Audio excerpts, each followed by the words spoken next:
Well, greetings, everyone, and thank you for joining our session with Health Impact today and improving the clinician experience and relationship with technology to support the ever-changing healthcare environment. My name is Rhonda Blatty, Senior Director at ServiceNow for Employee Workflows, and I've been passionately focused on making the world of work better for people within the healthcare workforce for the past 10 years. Joining me today are three very incredible healthcare leaders who I will ask to introduce themselves. So ladies first, Sandra. Hi, Sandra Elliott. I'm the Vice President for Innovation and Health Ventures at Hackensack Meridian Health, which is a very large health system in the state of New Jersey. All right. Thank you, Sandra. And John. Hi, my name is John Kravitz. I'm the corporate CIO at Geisinger Health, which is located in Pennsylvania, and we are an academic integrated delivery network. All right. Thank you, John. And one of my local new neighbors. So welcome to Minnesota, Samir.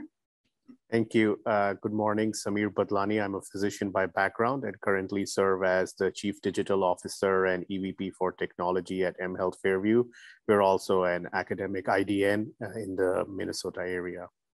Fabulous. Well, thank you, all three of you, for joining us today and being willing to share your perspective. Well, let's set the stage for today's conversation. As the COVID-19 pandemic continues to persist, it has already made permanent changes in the way that we all live and work. One seismic change is clear. The remote and hybrid workforce is here to stay, and healthcare is no exception to this rule. With clinicians exhausted and hospitals overwhelmed, we have more patients accessing, remote care. So how are we going to respond with an agile technology at this critical time within the healthcare space? And we also want to take a look at how do we improve the work for the remote workforce through digital acceleration across the enterprise by capturing what we'll call the digital fingerprint. More to be explained as we go. And then last but not least, we're really going to take a look at the strategies that are going to allow for optimizing the clinician time with patients to improve those patient outcomes, as well as the overall clinician experience. So now that the stage is set, let's go ahead and begin our conversation. First of all, I really want to spend a little time focusing on what are the unique challenges to your organization with this hybrid workforce that's being presented now during this point in time. So Samir, I know you've got some really great thoughts around this. Maybe you can kick off our conversation today. Yeah, absolutely. The hybrid workforce is not new for us, especially in the digital technology space. But then also in the healthcare environment, we had some roles like abstractors of clinical data who had started moving remote as well. So it was definitely not new. But like you said, it was a seismic change and everything happened at a very rapid pace. 2 weeks went from on a bad snow day, as you know, living in Minnesota, to maybe 5,000 remote workers, if that, to almost being able to support 20,000 remote workers in a matter of 2 weeks. And I know John and Sandra's organization definitely, went through the same paradigm shift. I think the biggest challenge is multifactorial. One is cultural, which I believe Sandra will speak about, so I'll skip that for now. The other was what work means to people. And that was the most fascinating aspect for me to observe. Very selfishly, I enjoyed the flexibility remote work gave me. I enjoyed the options I had to get work done. And, I think I settled in reasonably well, and so did many people. But there are significant people in our workforce for whom the human interaction at work definitely was a big loss. And I had a couple of retirements just because after 40 years of coming to work and being with their friends, that was something they missed. So it's a big challenge for us to think about engagement, to think about productivity, and then what is the appropriate work-life balance as we go into this mostly remote way of doing our work. And those are areas where, we have put in a lot of effort in trying to understand. In the early days, there was a lot of focus on, are people being productive? How many people are logged in? Thankfully, that fell by the wayside very quickly. It was very clear that productivity was no longer an issue. It's more of the other side. People are working too long and, not keeping eye on, their work-life balance. So that's what I would summarize as, adding to burnout, adding to stress, and managing engagement were the three areas that we thought of a lot and still do. Yeah, I agree with you in terms of the overall productivity at the beginning, right? Everybody was concerned about the productivity of the workforce. Can we deliver them the services that they need to be productive? Because we don't have, the workforce down the hall in which they can go ask the question. So how do we distribute that? And we'll bring that up with John from a technology standpoint. But love to understand your perspective on this, Sandra, from a culture standpoint, and how did you face that within your organization? Yeah, I think it's a interesting kind of concept to begin to think about. Everybody kind of was forced to work remotely from the pandemic, but at the same time, while you have a lot of people working, as Samir mentioned, kind of long hours from a remote perspective, you still had a tremendous amount, particularly for our health system, a tremendous amount of people who are literally having to still go into very stressful environments. And so it created some interesting tensions, to say the least. But I think one of the things that we've tried to do as well is really begin to kind of walk in the shoes of, even if it means virtually. And I know that sounds kind of bizarre to a lot of people, but it helps us begin to have shared experiences. And I think that was one of the things that helped culturally people feel comfortable that they were also contributing during a very stressful time, even if it was remote, and the staff understanding and realizing that support was there and a lot of activity was going on. It wasn't that people were just sitting home in front of their computers doing, basic kind of computing in many people's minds.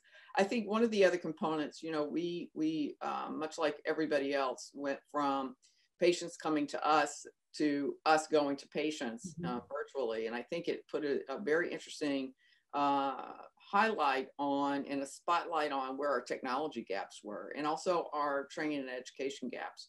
And I think as people wanted to begin to feel a little bit more engaged and also understanding kind of in their own right how to work remotely, they began to want more support and structure to increasing their skill sets and doing that, both from a clinical interaction perspective, but also just in working with other people throughout the organization. You literally have one screen as compared to a whole row of offices that you could go to, right? So it created a very different kind of communication challenge. And as a result, we started to realize that our communication strategies were not necessarily the best to really be maximized during a remote monitoring, a remote workforce environment. And that's something that we're continuing to work on. But I think that the power of empathy is still something that can come through technology. And I think that people are beginning to understand how to do that. And I think it's creating a much more, in some respects, connected culture. Even though we talk about connected, I think people are starting to realize that they have to connect in very different ways. And I think they're coming along. But it is about trying to engage as many staff members as you possibly can, whether they're working remotely or not, in key decisions and how to move forward and how to make it work easier in this new and improved environment.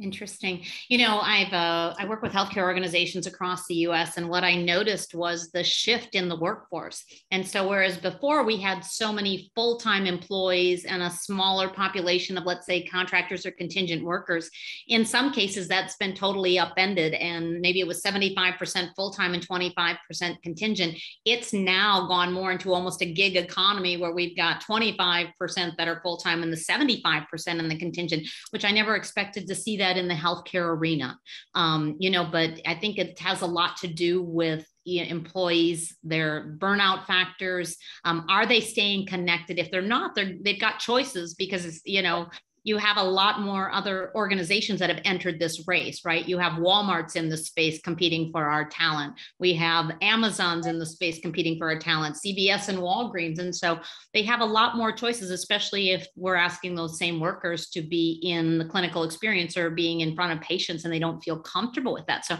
we, while we continue to evolve, we're learning that we've got a whole set of dynamics that we need to continually solve for.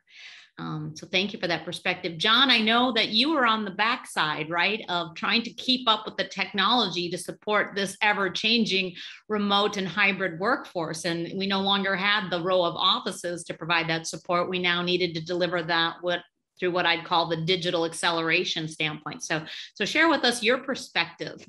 The largest component of this is really, and I have to say, I agree with Samir and Sandra's comments because they are applicable to everyone, even from a technology perspective, right? This is really important. And I know the examples you just used were for clinicians that can get, taken out and used by other organizations, that are healthcare delivery type organizations. But we see the same thing for technology. It's even worse because remote workers now, people can just work for anybody. It doesn't have to be a healthcare institution. It could be anyone. And so, what to me is really important is something Sandra talked about, the human interaction, because you've got to have a stronger culture to maintain your people because they're getting offered very large increases in salaries. And in some cases, I've had people with 6-figure increases in salaries, and I just can't keep them. There's just no way. So what I focus on is the culture for the rest of the organization to try to keep them as tight as possible, to do things that keep them engaged and to keep them connected.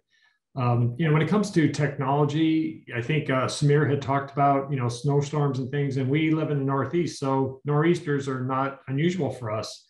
And at one point, we had about 2,000 people working from home, all the examples that Samir used, which were really relevant.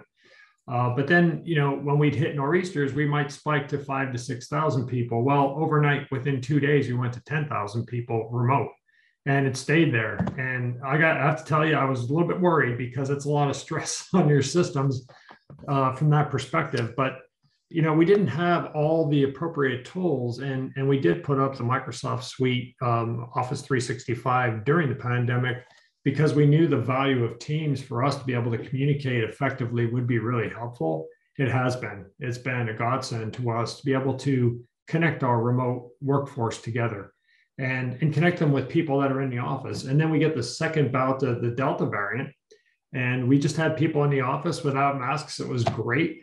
Then all of a sudden, masks come back on, people shoot back out home. So it was a challenge.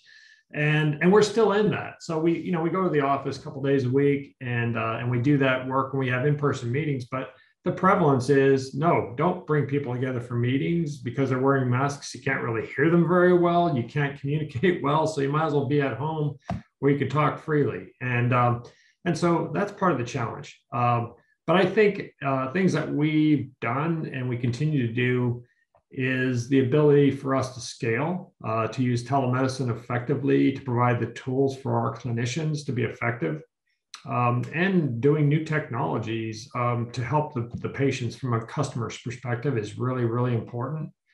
And that's been really getting a lot of leg behind it, if you will, and lifting it for our organization. And we're excited about that, using things like facial recognition for patient identification, in Salesforce for outreach and patient preferences, things like that have been really good.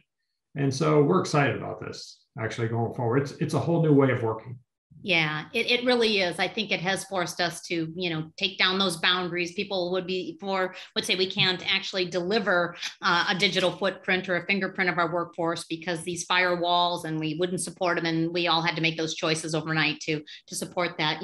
I've been working on something for a very long time, really this digital fingerprint of our workforce. And it says, I want to capture the information about my workforce from pre-hire all the way through retire and into alumni status, right? That's how healthcare typically supports that workforce. And we've got to be able to capture that in this. It's not really a one-stop shopping. It's kind of a one-start. I come in with a singular experience. I've got a singular engagement layer into all of my systems. And now I'm working on a horizontal digital workflow across the enterprise, where at any point in time, John, that member of the workforce, Sandra, and Samir, and you all have very different roles within your organization, but you've captured the digital fingerprint of your workforce and you know how to engage with them and where to engage with them. And so I'd really like to just get a perspective. I know, John, you're a big ServiceNow customer, and I find that those those organizations that had ServiceNow in place were able to make that digital acceleration leap a little bit faster. So any thoughts around that? No, I just think, we've used ServiceNow because it's really a tool for the employees, right? It's a tool for the organization that we've leveraged, and it's helped us considerably, through change management and other factors that used to be audit findings all the time, but they are no longer issues for us because we've automated processes, streamlined them, and invoke people in the process. But I think there's just so many opportunities, and now the organization's behind using it. It used to be an IT tool for ITIL. Mm-hmm. And we were all over it, right? We were excited about this. It's like, yeah, we got everybody ITIL certified foundations, everybody in the whole team, in the entire IT shop of over 900 people at the time, and contractors, well beyond that. So we really engaged in that, and we said, this is a great tool. Let's talk about it now for the organization to be able to track things through facility engagement and other areas throughout the organization. It's really been well received. We are still continuing to enhance and build out. I think it's a lifelong process, honestly. But it's ways to improve our environment as a whole and keep people connected. So I think it's been valuable, Rhonda, from that perspective for us. Good. Hey, Samir, quick question for you. I'm thinking about the physicians, right? And how do you, typically people want to have that white glove treatment with the physicians, but we learned during COVID that actually, those walls had to be taken down too, because there was just the speed at which we all had to execute and change directions and pivot. So how did you guys stay connected to the physicians, that most expensive resource that you have during the pandemic? Yeah, great question. Couple of thoughts there. One, even when we thought we were giving white glove treatment, we were really not able to cover the entire spectrum, and the next point will touch on your previous question to John as well around digital fingerprinting. The way I think about that is there are personas of our patients and there are personas of our employees and of our clinicians as well. And we are on a journey at ML Fairview, and a lot of credit goes to our Chief Marketing and Design Officer, Scott Weber, where we started a digital design lab. Both of us worked together to get it going, and we are creating employee personas and patient personas. So on the patient side, we started with breast cancer, unfortunate diagnosis, you get it. Not everybody reacts the same way in the moment, has the same needs, but we get happy if, we have a piece of paper or an email that has the right phone numbers in the right order for somebody to leverage. So it's not as straightforward as that. Same logic with supporting our clinical workforce, nurses, physicians, extenders, the whole spectrum. What going virtual allowed us to do is we were able to serve a lot more people through Teams and other ways that typically we were hesitant to. We were always, it's very interesting. It's exactly like healthcare. Access to a doctor means sitting in their office or in the hospital. Access to support equals I show up to your clinic and spend half an hour, 45 minutes with you. And it comes with all the time waste and the silliness that is associated with it.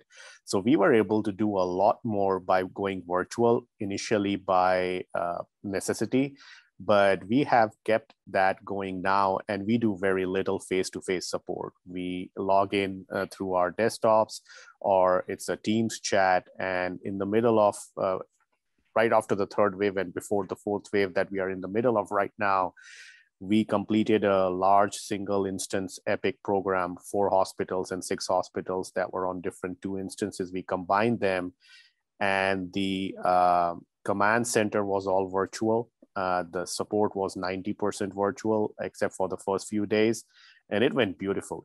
I mean, that was one of the best things I've seen in terms of our ability to cover large grounds. And in the end, it's not about giving white glove treatment to doctors. It's about meeting any employee where they are and solving the problem as is the best for them. And it's the same thing as Sandra said. We need to go to our patients where they are and how they need us.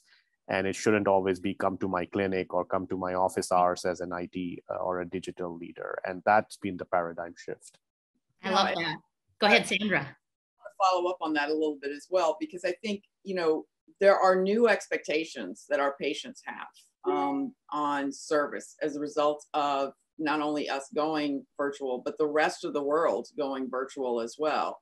So I think that it's going to push the envelope of really transitioning and transforming how care is distributed and delivered in a marketplace as compared to in the past. And I think the development, for example, of personas for specific patient populations is going to be a critical element moving forward, because then how does the digital infrastructure support that? How does the workforce support those personas in trying to really achieve what they need to, or what they're trying to achieve in their own care and their own care journey? No longer is it going to be just totally fine for a physician who's doing a virtual visit, for example, to put in an order for an imaging procedure, and then the patient's seemingly having to go to the hospital to get that imaging procedure.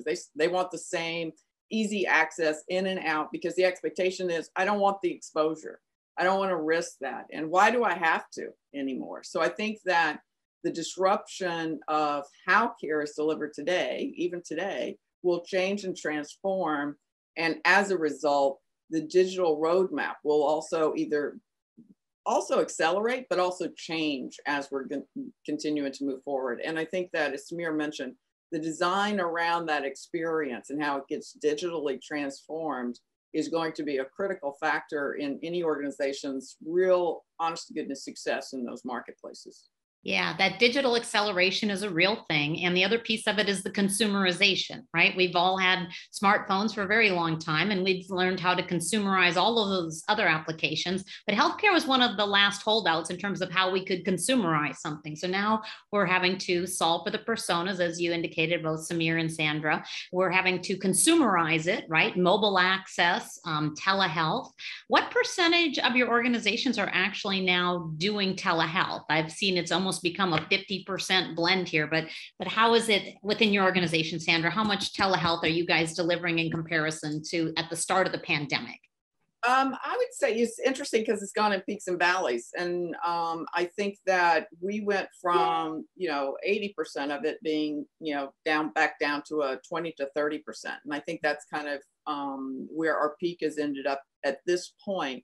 But a lot of that has to do with really taking a look at overall, in certain areas like behavioral health, it's skyrocketing. Yeah. So I think a lot of it has to do with individual use cases and clinical needs, and where we already had gaps in services, or at least the capacity to provide enough service to the marketplace, behavioral health being one of those. Mm-hmm. It really enabled us to also push the envelope with our own clinicians to really just, put the chart down, get in front of the computer, and let's actually have an interaction with the patient. But a lot of that has to do with old ways of working versus new ways of working. And that change of just managing change and what that means to all of us is very different. So I think that, over time, our overall clinical approach will change, and we'll have more and more telemedicine. Mm-hmm. But right now it's very use case dependent. But I would say within our physician practices is about 30%.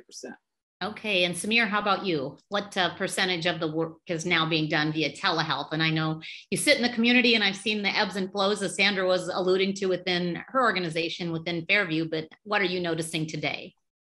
I would say very similar range in some areas like behavioral health, and Fairview has a much larger footprint in behavioral health in the state. So we almost went up to 90%. And Sandra's point is very valid, that that's a particular specialty that lends itself very well for privacy, comfort level, and usability from a consumer and user mindset to telehealth. I think what we have had is very similar ebbs and flows, and I would say our range is from 10 to 30%, depending on the specialty it is. Behavioral health is still on the higher side. The one quick comment I'll make, and it's sort of one of my pet peeves, is when digital health is equated to telehealth.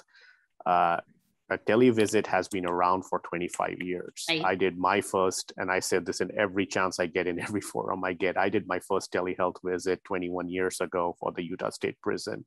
So I used to work for a cardiologist and was helping him. So that was my first experience. we finally realized, hey, we have something that works really well and patients will actually like it. So it's shame on us, it's not a technology issue, as most often is the case. But digital health is a lot to do with asynchronous care, pre and post diagnosis, and then also really turning the concept of access on its head. Access is not when you get to see me in person in a room or now even on a virtual visit. Access is when a patient gets the care and the access and the information they need in the modality that serves them best. And that's why consumerism, as Sandra pointed out, is where people bring their experience outside healthcare into healthcare. Mm-hmm. But what healthcare is struggling right now is to understand the concept of service. And to me, what that means is if I go to John, he's my orthopod, and he takes care of my knee and I don't have to wait for parking and I get my pain medicines on time and I do well, we all high five each other that particular incident went well. If you go into banking and retail, that's a missed opportunity. Not only do they want to do very well for their consumer in that knee pain transaction, they want to say, hey, Samir, you haven't had your labs done in the last 6 months. While you are here and waiting for John, can I just draw your blood and take care of it? Service and consumerism also means, hey, Samir, we see that you're eligible for your colonoscopy. Given the guidelines change, can I just sit down with you and schedule that for you?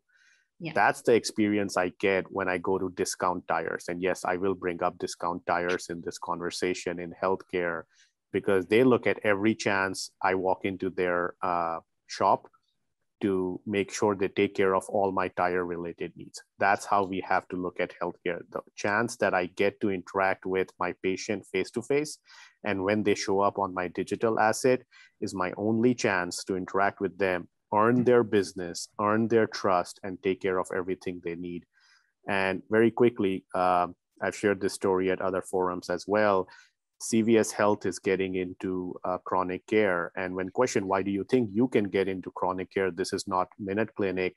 Their appropriate response is that they see our diabetic patient 9 times a month in their clinic and maybe 20 times on their website.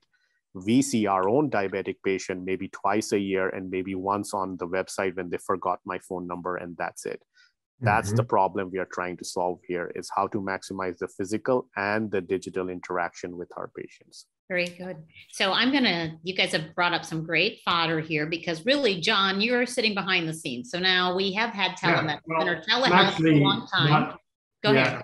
I'm actually in the middle of the scene. I'm not behind it. So what Smear's talking about, that's why I talked about facial recognition to identify the patients coming in. We have a list of those touch points that you talked about. We do that all the time. And, with those, people that have chronic disease conditions, we know those gaps in care. We mine them and we fire those order sets back for the next touch point so they can be addressed with the patients. And we've been doing that for probably 10 years, if not more. So I think Samir is spot on with the discount tire example. We do that in healthcare, but you're right. There is so much more touch points with CVS or Walgreens or anyone else than we're actually doing. So we just started something with Salesforce where we're doing outreach to those patients, and they could self-schedule their own appointments. We link them out, make it easy, make it so seamless and simple that it's infallible. They could just do it and link them right back into their appointments. So these points, I'm very much engaged in the operations. I'm not a technology CTO, I'm a CIO, and I'm out in the business. So what you're saying is spot on, and I see it all the time. It's really important, and engagement with our clinicians and the customer, no matter where the customer is in that integrated delivery network, is really, really important for us. Well, I love what you're saying, and you're right. You are on the front lines with it, and kind of arm in arm. We all are kind of solving for that. What was the biggest challenge for you during COVID then? How, because you would have met with considerable challenges of how to deliver this service in a new way. And let's just be honest, the CDC requirements were changing daily. And so all of a sudden our reporting needed to be in a daily format. We needed to start leveraging more artificial intelligence and machine learning. So let's share with me, what were some of the biggest challenges and how did you face them? Well, I think our biggest challenges were analytics, right? Because we were doing predictive analytics. So we knew, based upon trends happening in the country, what's coming our way. And we're close to New York City. So we had a lot of proliferation of people from the city, from Philadelphia, from New York, coming into our areas. And that was really important that we were up on this. We had to make sure we had bed capacity. shifting, closing down operations to shift that. I know, Sandra, you're closer to this in New Jersey, so you felt it much, much harder than we did, but we felt it in our Northeast regions. You know, all of our hospitals up in the Northeast part of the state really got hammered with COVID. I mean, full capacity all the way through, with overflow going down to other hospitals. And so, you know, what did we do? We were very much engaged in the supply chain process as well for PPE and other things that were necessary for our clinicians. Being out there, being out on the floors, you know, myself, I would do it too. And we're out amongst COVID positive patients, you know, and getting, you know, any type of technology that we could do, getting iPads in with the patients so they can communicate with their families, because we locked down visitors, right? And unfortunately, and I just read an article about it, it's so sad, you know, about people still today, hospitals are still locking out visitors from meeting with their loved ones. And a 17-year-old girl couldn't be with her mom when she passed. So she went to excruciating extenses to go with a construction group to get up to her window on the third floor of a hospital to see her mom before she passed. I mean, that is heartbreaking to hear about that. But we provided the technologies that could help. It's not the same, you know, it's just not the same, but we did what we could to try to bridge that gap for patients, for their loved ones. And it's hard. It was really hard on them. And it's hard to be a clinician in those areas to experience that on their behalf. And it's just difficult, but we've done that. You know, we've continued to provide all types of resources to make the jobs of the clinicians hopefully a little bit easier. It's a really difficult job. We recognize that. And they've really hung in there and did a phenomenal job throughout all this pandemic period. No, you know, my hats go off to all of the healthcare organizations out there because of the, you know, 24/7 care that was needed for the patients and the employees themselves, right? I mean, everybody's been working overtime nonstop for 18 months. And, you know, that does lead to this conversation. We've hit upon it a little bit in terms of mental wellness and mental health, because I think we've all seen a very large increase, not only the number of cases that are coming in from our you know, patients, but also our employees. And the other thing is really this burnout factor. And I know, Samir, you had some thoughts around this clinician and provider burnout and, you know, what things we could be doing to help really alleviate that as much as possible. So just opening up the floor for that conversation. Absolutely. And I'll put my doctor hat on for a couple of minutes. The first thing I would say is that burnout is not just for clinicians, it's for everybody. So John's team, Sandra's team, my teams, everybody, the three of us, four of us, can't count anymore this morning. All of us face burnout. So I'm going to address burnout as a human issue, not just faced by clinicians. And it's multifactorial. You know, we used to love saying that EHR, still do, that EHRs are causing burnout, which is, I would say, halfway there, because EHRs are often the way we surface a lot of legal compliance, financial documentation requirements, quality improvement requirements to our clinicians. So EHRs unfortunately take some of that blame because that's the window through which you experience that particular requirement. Mm-hmm. Now, that does not absolve EHRs because they also still have to do a much better job in being usable. But if you peel the onion back one more layer, the problem has been that because of meaningful use and a few other federal mandates like that, and I call it meaningless use. I've done that a couple of times on stage as well, but meaningless use caused proliferation of checkbox medicine where health IT became a challenge for physicians because they saw it as being pushed down on them versus working with them. So a lot of leaders like us are trying to get that out of under that historical, perception and get it to a different place, because technology can help with burnout. But it is neither the only reason for burnout, nor is it the only solution for burnout. It's a balancing act of the engagement you feel at work. It's a balancing act of your cultural aspects, like Sandra spoke about. My biggest thing in dealing with burnout is, for myself and my team, take your damn time off. If you are off on a weekend, don't log on the computer and make that weekend count. It's something I had to reteach myself. Your day stops at 5 p.m. Fine, you have to work till 6 p.m., but don't work till 9 p.m. every day.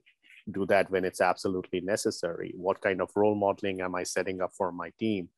So the same thing goes everywhere. Clinicians definitely feel a lot of burnout because they are actively dealing with the patients with COVID.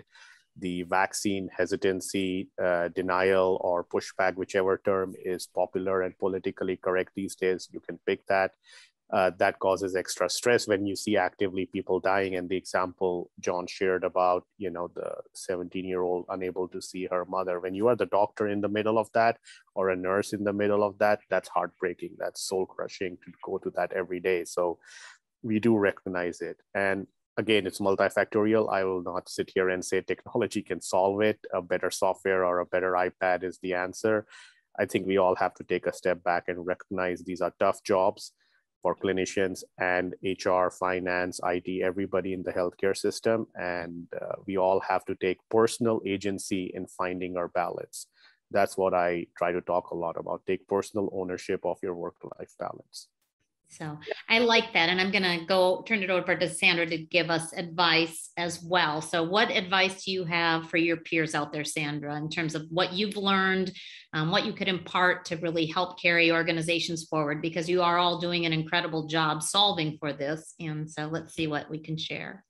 Yeah, I think, you know, one of the things that's a big challenge as well isn't just solving for the problem that's here in front of us, which is, as Samir and John have both articulated, not only the COVID patients, but vaccines, getting vaccinations, supporting vaccinations, and the amount of workforce required to do that as well has really strapped the systems as they exist today. But we're also all challenged, particularly at a senior executive level, of saying, okay, I've got to deal with what's in front of me, but at the same time, I've got about a year and a half of strategy for growth that I've got to figure out how to move that forward. So it's full pedal to the metal for most organizations right now, not only how to manage today, but also building for tomorrow and how do we transition in that space. And I think one of the things that Samir talked about a little bit was, it's not about what you do, or how you do it. It's also making sure that the work that we are doing is the most valuable and focused in on the strategic direction of the organization. Is it solving for the problem today, but at the same time creating a foundational element for tomorrow? And I think it's not necessarily the easiest way to go, but sometimes it makes it a little bit easier to begin to understand how we can merge all of our efforts together in a way that continues to move us forward. I think one of the biggest things is we do all have to figure out the work is increasing for all of us. It's not deep. So what is it, or how do we work to get through that day? How do we change what we do in order to accomplish the outcomes that we need? I think that's just kind of a soul searching at an individual level, but also how do we as an organization support that and helping people make some of those transitions? I think one of the biggest challenges that we as an organization are facing is also understanding that when everyone had a single focus, which was COVID and getting through the COVID crisis, it was a lot easier to make decisions. It was a lot easier to get rapid decisions. Now, you know, trying to keep what was good about COVID, which was everybody coming together and focusing in on making quick decisions and moving forward. We're now back where I'll call it the cultural cement is starting to solidify. And if we're not careful, we're going to really kind of strap ourselves. We'll have better tools, but we're not necessarily going to be able to move differently, which the technology and the infrastructure should allow us to do a lot easier. We've got to be able to move with the ebbs and flows of what's going on in our marketplace. I mean, just the fact that we have staffing shortages. There's an employment shortage. I mean, there are not enough people to do all the work, but yet so it's not just us, it's everybody. And so it's an interesting kind of time, but I think keeping an assessment of how you get through your day and how you work, but also how you make decisions is going to be a critical factor going forward. No, very well, good points. You know, we've touched on so many of those human elements, right? We've touched on empathy. How do we continue to have that layer of empathy with our employees and our patients? Because, you know, what happens during burnout is those sometimes are the first things to go. We've talked about engagement. How do we create that engagement? Because it's the technology does a piece of it, but it's that human connection still. How do you, you know, leverage your 68 hours worth of Zoom meetings every week and feel like you're actually leaning in and engaging with whether it be your patients or your employees, you know, and recognizing that our most valuable asset to us are those employees. And, you know, the technology is really just there to help support the employees and what they do. So those really, really brilliant thoughts there. So thank you, Sandra. Samira, any final words for our guests today joining? Final words. I guess, you know, first of all, thank you for this opportunity to share thoughts and listen to Sandra and John. Admire both of them deeply. Mm-hmm. From my side, I think the balance that we had to strike 10 years ago still remains. We have a human tendency to run after shiny objects, new technology, new analytics, new tools, but we forget to spend enough time to first understand what the problem to be solved is.